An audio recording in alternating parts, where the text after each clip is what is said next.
Okay,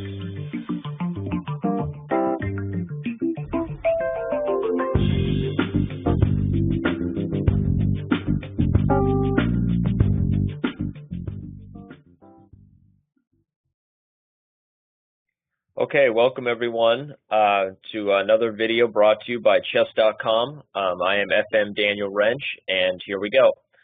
So today what we're going to do is we're going to start with some of the, I would call them more practical positions, and what I mean by that is that they occur in practice, and I think a lot of their ideas, even if you don't reach these exact positions we're going to look at today, can be applied in practice. Okay, so let's jump right in.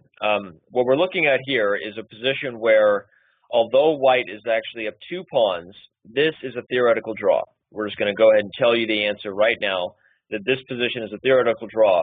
And the reason for that is because as long as black controls the A file, he's preventing white's rook from moving out from in front of the pawn. And the only way that white would ever be able to free that would be to bring the king over to at some point release the pressure of the rook. Only one problem with that is that if he ever even gets close, we could start checking him now if we're black, or we can even wait one more move. If he ever even gets close, the checks begin, and the checks can either continue if we choose for them to, or we can go back and get right back in front of the pawn, and we're still preventing white from making progress. Now, the reason why I have this little extra pawn over here on the board is for a good reason. Not even though we started out trying to illustrate the problem with having the pawn on the 7th rank, because the king has nowhere to hide from the checks. And the reason why we have this extra pawn, as I was saying, is that it doesn't even change the situation. One of the interesting things about these positions is that as long as black can maintain his king between the h7 and g7 squares, white has no way to make progress. So let's say he even tried to push this pawn, and let's move our rook, and he continues to try to push and even gets all the way down to the 6th rank.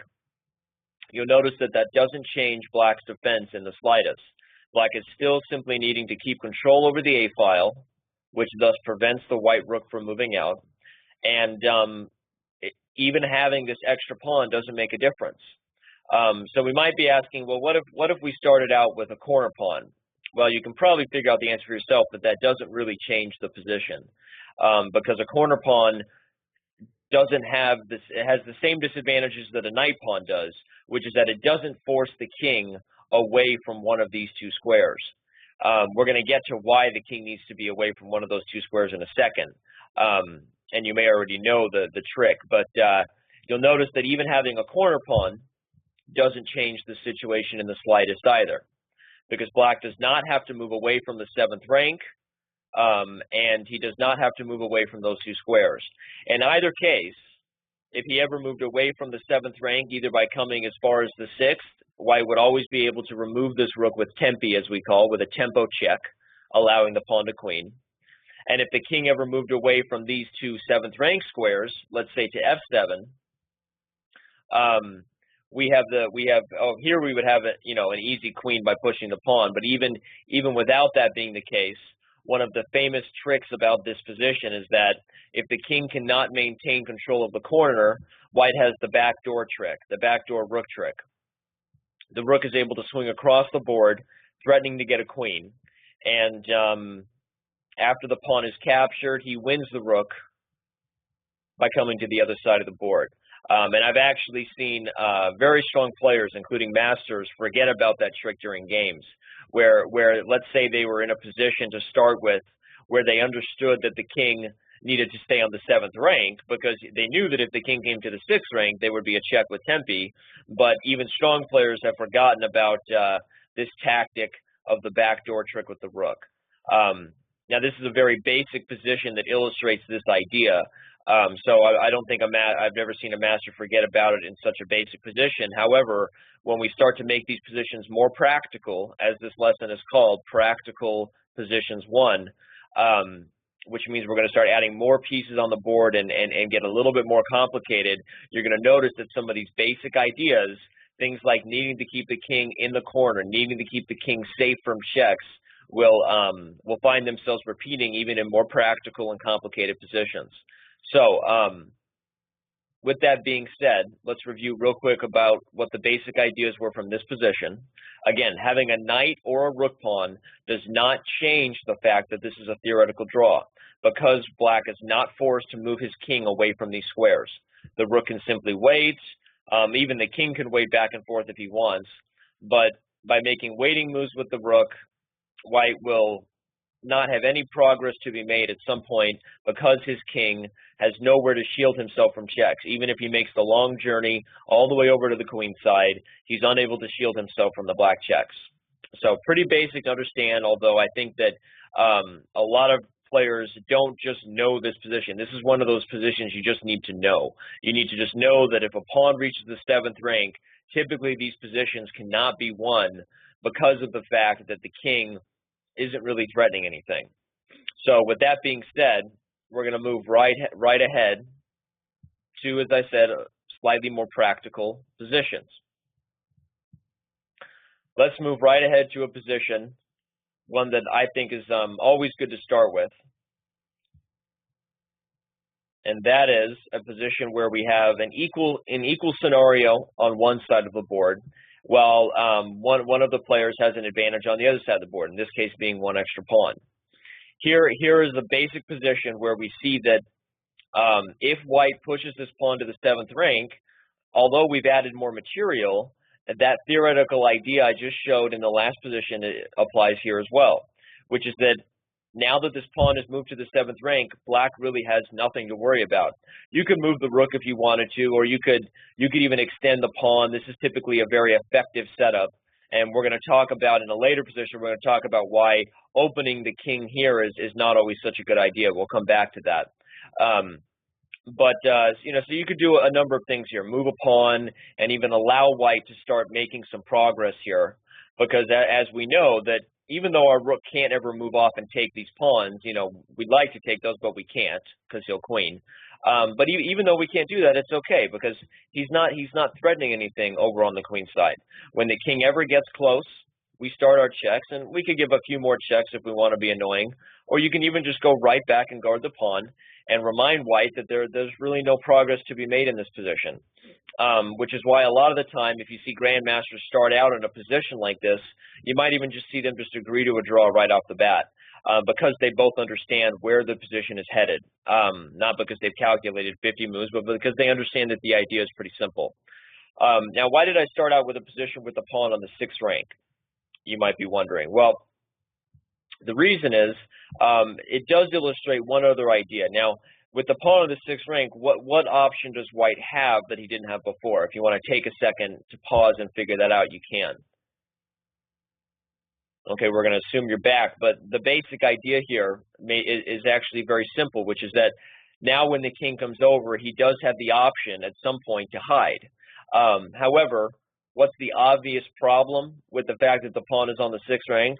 Well, with the pawn on the 6th rank, my rook is not totally tied down yet. In fact, I have the option of possibly taking. So even if you waited as long as you possibly could before you made that decision, it's very risky to do that. Let's say we even save our h-pawn, and let's say black's not even aggressive. Let's say he doesn't even try to do too much. Let's say he just kind of sits on the position over here.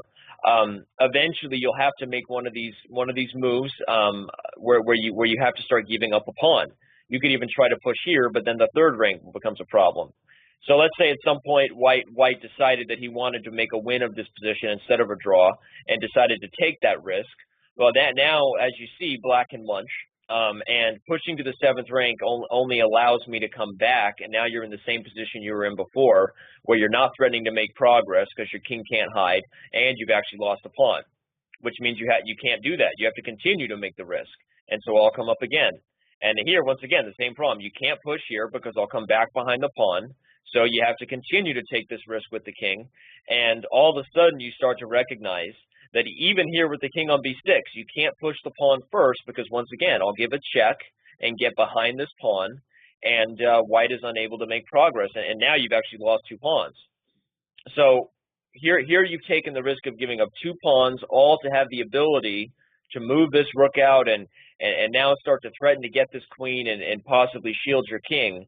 But even coming that far is not enough to guarantee a win. In fact, at this point, it's likely you could even lose this position if Black starts pushing himself, puts his rook behind the pawn, and even in a best case scenario for White, where he's forcing Black to sacrifice his rook for the pawn because of the threat of rook a6, after which White would be able to get a queen uncontested. So Black sacrificed, but even here, it doesn't take much calculation to figure out that Black has at least a draw here, because White will have to give up his rook for the pawn. In some cases, you know, maybe who knows? Maybe Black is able to play for a win with a push of the pawn. But at the very least, you would see him come up and force a sacrifice of the rook and head to a drawn king and pawn ending, because White's king is close enough to the pawn. So, okay, I think we went a little bit faster. Let me back up and kind of reaffirm those ideas. The basic problem with a position with an outside pass pawn, especially when the defender has gotten his rook in the optimal situation, which is always behind the pawn. That's always the optimal defensive position. The basic problem is that with the pawn on the 6th rank, you're not really threatening enough to keep the rook tied down to the pawn. So if you start to make progress, my rook will threaten some chaos on this side of the board. So basically, in order to try to win, you have to risk losing, as we just saw in the other game. And in some cases, you will lose. And pushing the pawn to the 7th rank, although it certainly doesn't risk losing because my rook is always stuck, you now have almost zero winning chances as long as I'm aware of the fact that I don't have to do anything. I can just sit, and if your king ever comes over, I'm going to start giving checks at some point. You'd be surprised how many times I've seen a position like this, and the defender freaks out and starts advancing his situation and freaking out and doesn't even take the time to realize the fact that White is not threatening anything. So eventually he creates a position where he's actually created principle of two weaknesses. He's created another problem on this side of the board. So then at some point, you know, let's say he tries to bring the king over. At some point, you know, White takes advantage of the fact that that he can come over and possibly start winning these guys instead of trying to queen this pawn, you know. Now maybe he goes over here and wins some weaknesses on this side of the board, and Black realizes that he may be lost now because of his extension of those pawns.